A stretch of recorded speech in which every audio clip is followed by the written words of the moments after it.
Please have your pencil and paper or your computer ready to take notes and to do the exercises.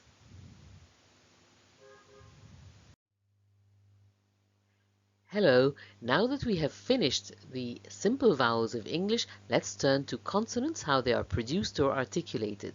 First of all, generally, consonants are described in terms of airstream, the vocal cords or the vocal folds vibrating or not vibrating, the palate, the position of the palate, the place of articulation and the manner of articulation. You will learn what this means today.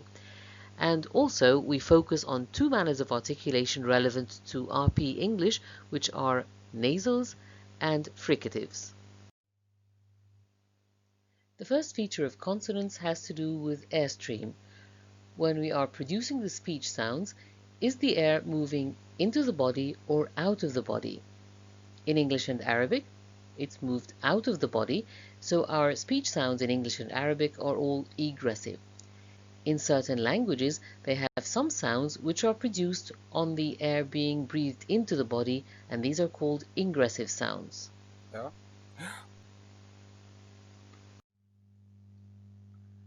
Let's review the vocal tracts then. One is the nasal cavity. The palate, the roof of the mouth, separates the nasal cavity from the oral cavity. Number two is the larynx, and the larynx has two small bands of elastic tissue, which we call the vocal folds or the vocal cords. The gap between the vocal cords or the vocal folds is called the glottis, which we close and open. 5 is the pharynx, which is of no interest to us as far as English sounds are concerned. Number 5 is the whole of the tongue. 6, 7, and 8 are the palate. 6 is the alveolar ridge, 7 is the hard palate, 8 the soft palate or the velum, and 9 the dangling part is called uvula. The palate is very important in the production of speech sounds, and it is divided naturally into the alveolar ridge, hard palate, and soft palate. The tongue is even more important, but it has no natural division. Still, we divide it so we can describe the speech sounds more accurately. The tongue has a tip, blade, front, and back. The vocal folds or the vocal cords have 5 positions, ranging from wide open, when we are breathing heavily, and when they are closed, that is, they are tightly close to each other. Position 2 is when they are open, and that's when we produce sounds like f, s, sh, p, t, k, sh. Position 3 is when they are touching or nearly touching, and that's when they vibrate, and we produce the sounds m, v, j, z. And position number 4, when they are narrowed, that's when we are whispering. When the vocal cords, called the vocal folds, are apart, the glottis is open, and when the vocal cords or the vocal folds are pressed together, we say that the glottis is closed. This course, you're only interested in 2 positions of the vocal folds or the vocal cords related to voicing. The first one is when the vocal folds are open. That's when we produce voiceless consonants, the speech sounds produced with no vibration at all of the vocal folds or the vocal cords. And the other position is position number 3, when the vocal folds are touching or nearly touching, and that's when we produce voiced consonants or vowels. That is, the speech sounds are produced with vibration of the vocal folds or the vocal cords. All vowels are voiced. We'll find out in a minute how we can recognize voiced and voiceless consonants. Let me tell you 4 tests to help you decide if a consonant is voiced or voiceless. Test 1. Put your fingers lightly over your throat, over the larynx or Adam's apple. Say the sounds z, then S. Can you feel the vibration in one of them? Test 2. Place the palms of your hands over your ears and say the sounds Z, S. Can you hear a buzz? Test 3. Put your hand on the top of your head and say the same sounds again. Z, S. Can you feel the vibration? And finally, test 4. Put your fingers in your ears and say the sounds Z, S. Do you hear the booming sound? Now read the following words aloud.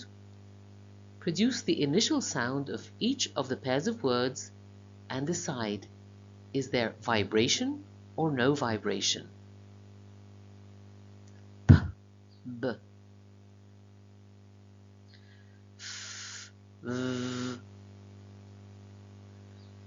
Z, T, D, G, K, S, Z, M. Good. Now do this exercise for the days of the week, Monday to Sunday, the months of the year, January to December. Identify the initial sound of each word as a voiced consonant or a voiceless consonant or a vowel. And do the same thing for the initial sound of the names of the digits 1 to 9. Now, exercise 2, decide whether the sound at the end of the following words is voiced or voiceless, based on the vibration of the vocal cords. Remember, you have 4 tests to check.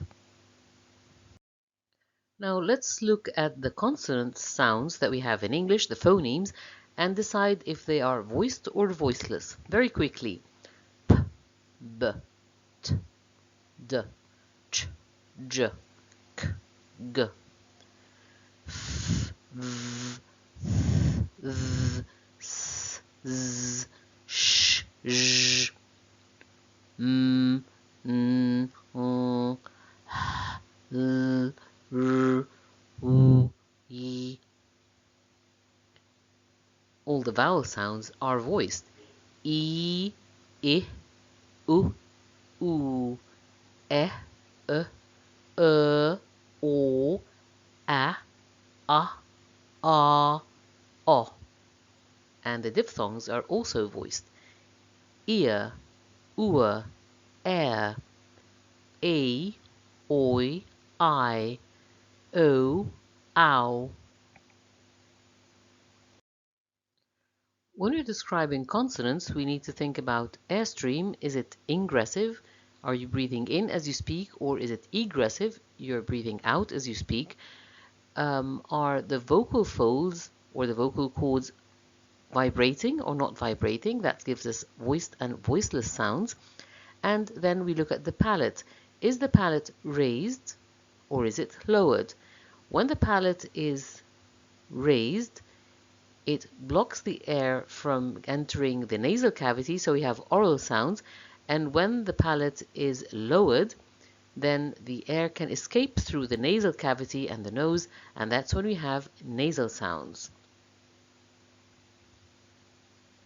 We have 3 English nasals, m, n, and ng. Our first nasal in English is m. This is a consonant sound. It's pronounced m. I make this sound by closing my lips and letting the sound come through my nose. Mm. I can even feel my nose vibrating. You try. Mm. You can hear this sound at the beginning of the word more, in the middle of the word hammer, at the end of the word some, and at the beginning and end of the word mime. Now you try. Listen and repeat. More. hammer. Some. Mime. Good. When we produce the consonant m, both lips come together, so there's complete closure of the mouth. The palate is lowered, so the air escapes through the nose. That's why we call it a nasal sound. That's the manner of articulation. The place of articulation is bilabial because both lips come together. That's where the stoppage or the blockage of the air is. M is voiced, so when we describe it, we say it is a voiced bilabial nasal. When we give descriptions of consonants, it's always voicing, place of articulation, place of production, and manner of articulation, manner of production. The second English nasal is n. This is a consonant sound. You can hear it at the beginning of the word nice, in the middle of the word funny, at the end of the word sun, and at the beginning and end of the word none. In English, we make this sound with the tongue behind the teeth. N. And when you make this sound, you should be able to feel a vibration in your nose. N. Now let's practice. Listen and repeat after me. Nice. Funny. Sun. None. Okay. When we say the sound n, the tongue blade touches the alveolar ridge, so there's complete closure of the mouth, and at the same time the palate is lowered, so the air escapes through the nose. So n is alveolar, and we know it is nasal because the palate is lowered and the air escapes through the nose, and it is voiced. The sequence of describing consonants is voicing, point of articulation or place of articulation, and manner of articulation. So n is a voiced alveolar nasal. The spelling of the voiced bilabial nasal is M, double M, MB, or MN.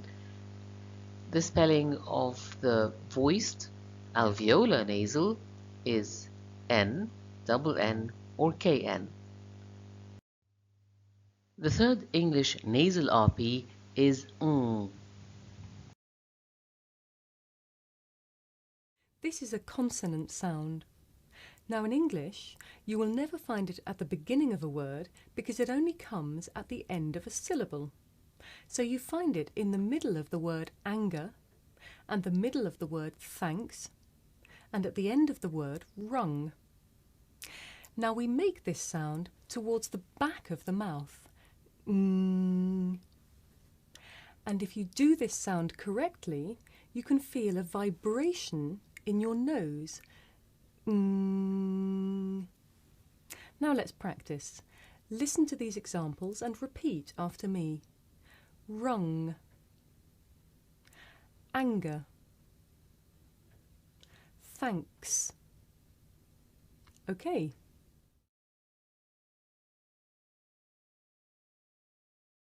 Now it can be difficult to hear the difference between this sound, and another similar consonant, n.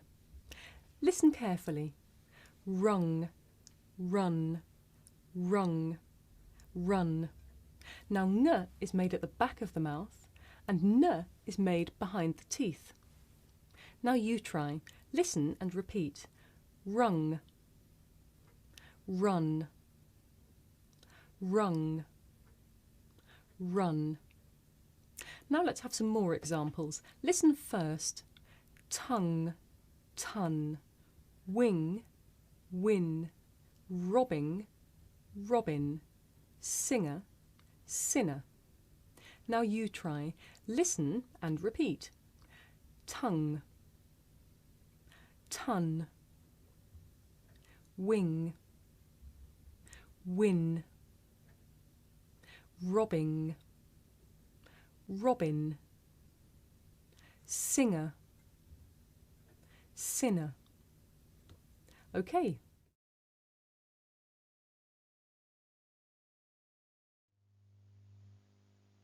The phoneme ng is found in sing, sang, sung, song, calling, darkening, ringing, ringer, banger, coat hanger, hanger on, ink, drink, mink, ankle, uncle, tinkle. Now, as for the spelling of Rp nasals, note that there may be a silent letter B or letter N after M. There may be a silent letter K before N, and the phoneme N becomes ng when the following sound after it is K or G, and the letter N is pronounced N in thin, but it is pronounced ng in thing and think. When we say ng, the tongue back comes very close and touches the velum or the soft palate, and that closes off the mouth completely and the oral cavity, and that means the air can only escape through the nose, which is what makes it a nasal sound and a velar sound, and it's voiced, so it's a voiced, velar, nasal. Voicing, place of articulation, manner of articulation. Nasal sounds mean the mouth is completely closed at some point, either at the lips for m, at the alveolar ridge for n, or at the velum or soft palate for ng. So m, n, and ng are our three nasals in Rp English.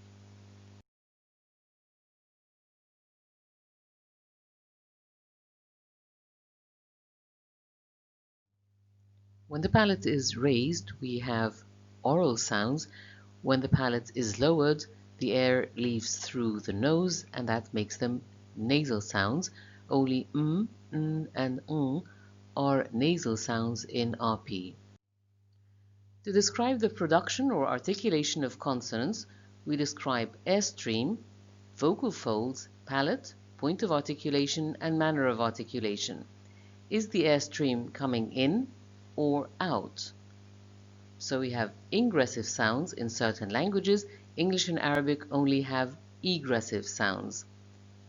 Are the vocal folds touching or nearly touching, producing all the vowels and some voiced consonants, or are the vocal folds open, and that's where we have voiceless consonants?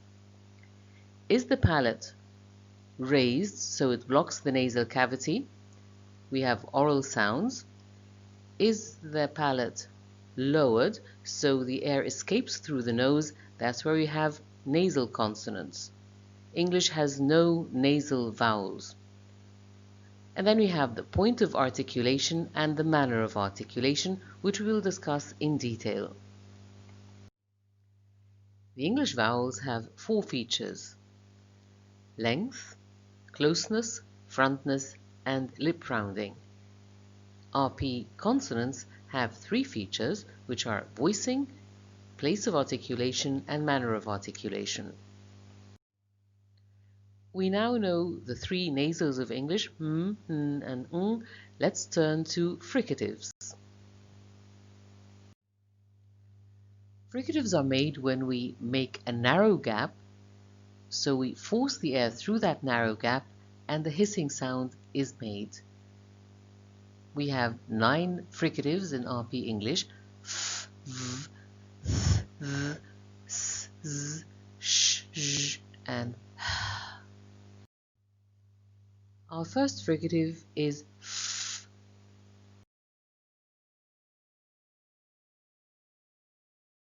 This is a voiceless consonant. You can hear it at the beginning of the word fat, in the middle of the word coffee, at the end of the word rough, and at the beginning and end of the word fluff. Now, did you see how I make this sound? Watch my lip and my top teeth. Now you try. Listen and repeat after me. Fat, coffee, rough, fluff. Okay.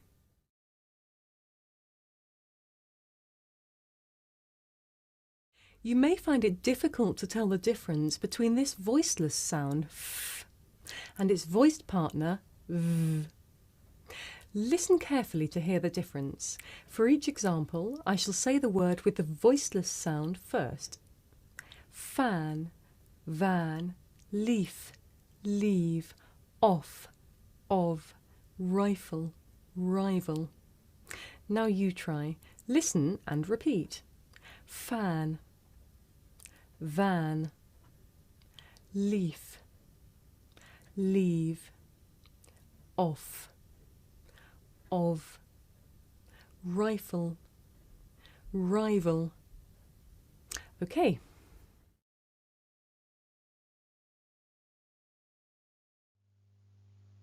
Our second fricative is v.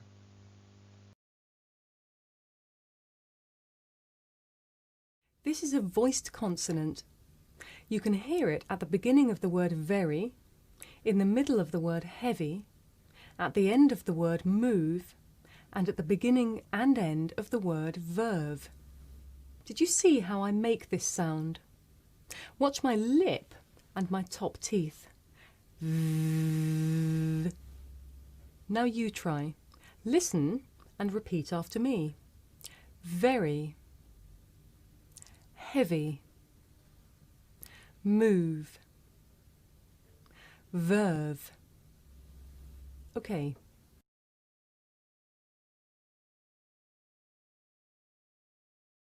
You may find it difficult to tell the difference between this voiced sound v and its voiceless partner f.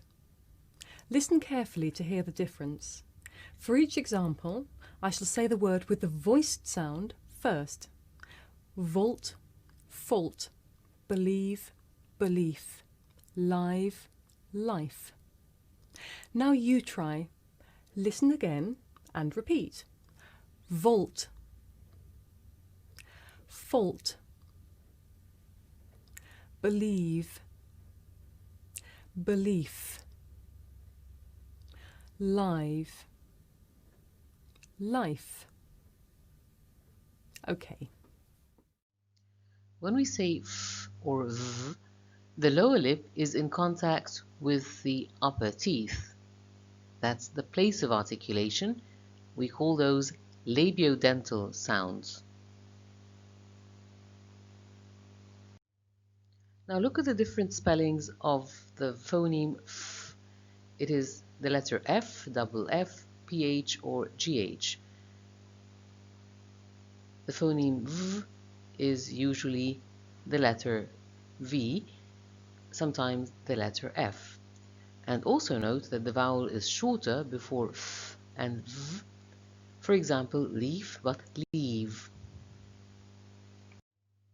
When we say f or v, it is the lower lip that touches the upper teeth. So this makes it a labiodental sound, and it is voiceless and a fricative. So it's a voiceless labiodental fricative. V is the voiced labiodental fricative. Remember, we mention voicing, place of articulation, and then manner of articulation. The third fricative is th. This is a voiceless consonant. It's pronounced th. Now, did you notice that I make the sound by sticking my tongue out just a little bit th, and blowing air between my tongue and my top teeth? Th. Now you try. Watch and listen. Th. Again. Th. You can hear the sound th at the beginning of the words thin, throw, and thumb, in the middle of the words author and healthy, and at the end of the words birth and path. Now you try. Listen and repeat after me. Thin, throw, thumb, author, healthy, birth, path. Good.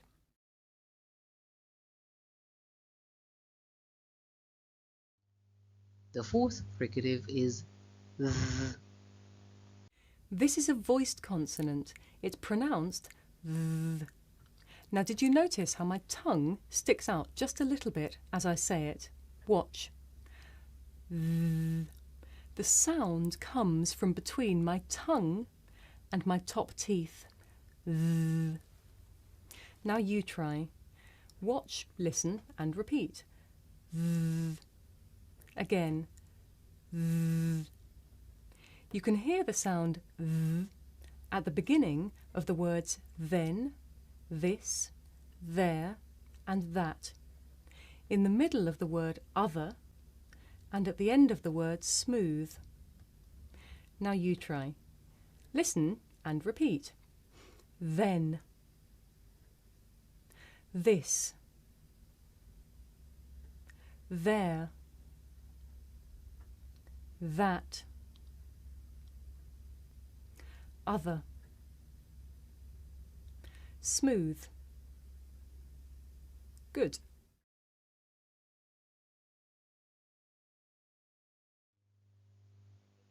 When we say th or z, we put the tongue right behind the teeth with the tip of the tongue touching the inner side of the lower teeth. The air escapes through the gaps between the tongue and the teeth, so these are both dental sounds, th and z.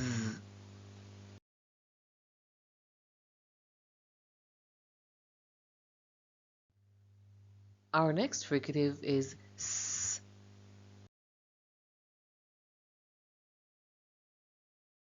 This is a voiceless consonant. You can hear it at the beginning of the word soon, in the middle of the word mister, at the end of the word hiss, and at the beginning and end of the word cease. Now you try. Listen and repeat. Soon, mister, hiss, cease. Okay. Now the voiced consonant z.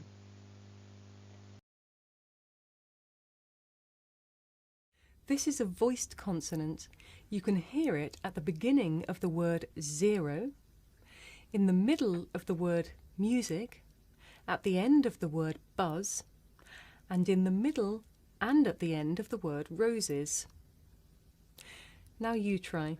Listen and repeat after me. Zero, music, buzz, roses. Good. When we say s or z, we leave a narrow passage between the tongue tip or blade and the alveolar ridge along the center of the tongue. So the sound is s or z, and these are alveolar phonemes. Now look at the following spellings, possible spellings for the phonemes s and z.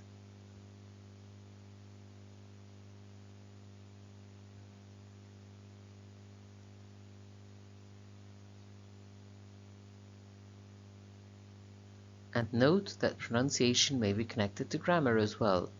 So there's use and use, close and close, house and house. To say s or z, we make a narrow passage between the tongue tip or the tongue blade and the alveolar ridge, and that's where the air escapes. So we have s and z. We mention voicing, place of articulation, and manner of articulation. S is a voiceless alveolar fricative, and z is a voiced alveolar fricative. Next we have the voiceless fricative shh.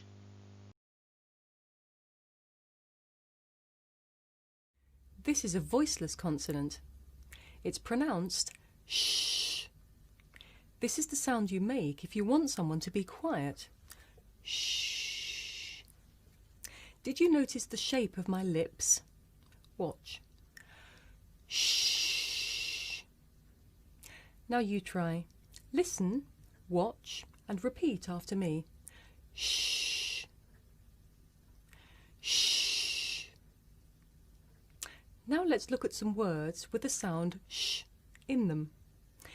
It's found at the beginning of the words ship and sure, in the middle of the word nation, at the end of the word fish, and at the beginning and end of the word shush. Now you try. Listen and repeat after me. Ship.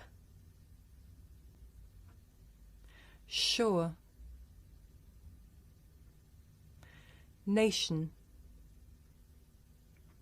Fish. Shush. Good. Now the voiced fricative zh.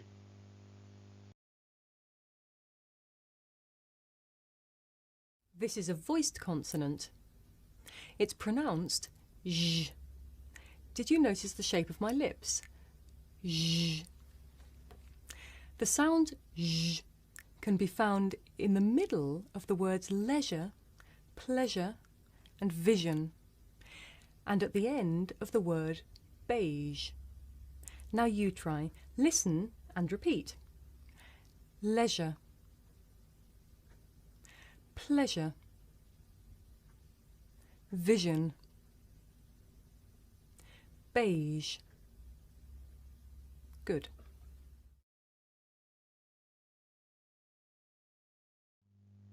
When we say sh or zh, the tongue is in contact with an area just behind the alveolar ridge, further back from the alveolar ridge, and the air is forced through the narrow gap, causing friction.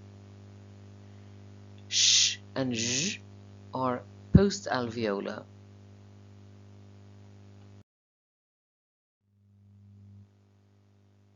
There are very few English words that begin with zh, and those that do begin with zh are loan words, borrowed words from French, pronounced in French, really. So we have gendre as the most common one.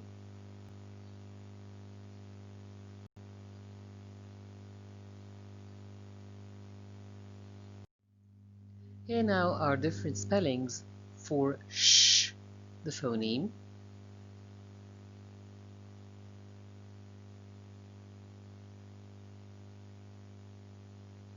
and zh.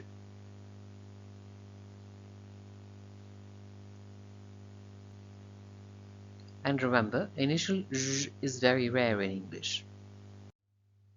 When we say sh or zh, the tongue is in contact with an area slightly behind the alveolar ridge, and the air is forced through a narrow gap, causing friction.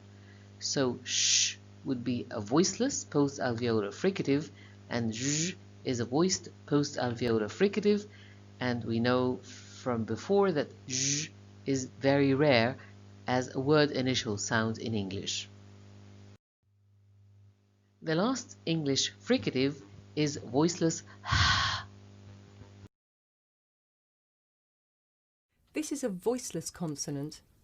It makes very little sound because it's really just your breath. You can hear it at the beginning of the word here. You can also hear it at the beginning of the words hot and hello, and in the middle of the word ahead. In English, you will never hear this sound at the end of syllables and words. You only find it at the beginning of the syllable. Now let's listen to some examples. Here, hot, hello, ahead, height, hedge, how. Now you try. Listen and repeat. Here. Hot. Hello. Ahead. Height. Hedge. How. Okay.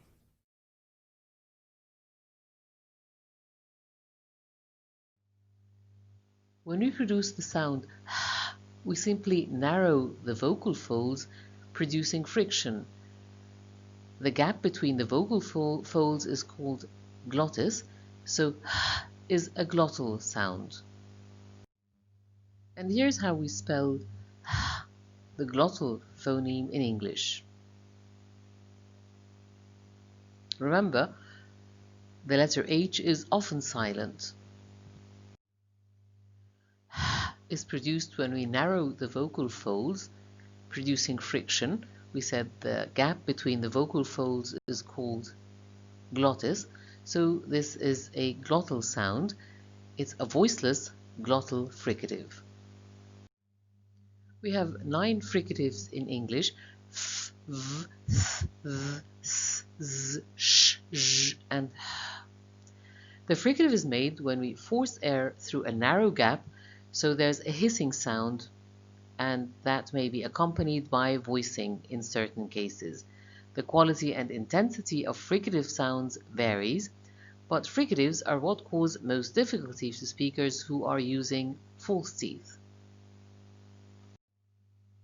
Now here's a summary of how we produce the fricatives, the manner of articulation called fricative, and the different places of articulation of English fricatives. There's labiodental, f and v, dental, th and th, alveolar, s and z, postalveolar, sh and zh, and finally glottal, h. So we have 9 fricatives in RP English. Here's another summary of the fricatives in RP English. The place of articulation is written in the top row horizontally. So we have labiodental f and v, dental th and z, alveolar s and z, postalveolar sh and zh, and glottal h. This week we learn about the articulation or the production of consonants in general, and then we focus on RP consonants. For RP consonants, we mention voicing, place of articulation, and manner of articulation. Today we learned nasals and fricatives as manners of articulation. Next week, we learn the rest of the manners of articulation, plosives or stops, affricates, and other consonants. Before your class on Monday, please read the place of articulation and manner of articulation in your book. Bye-bye.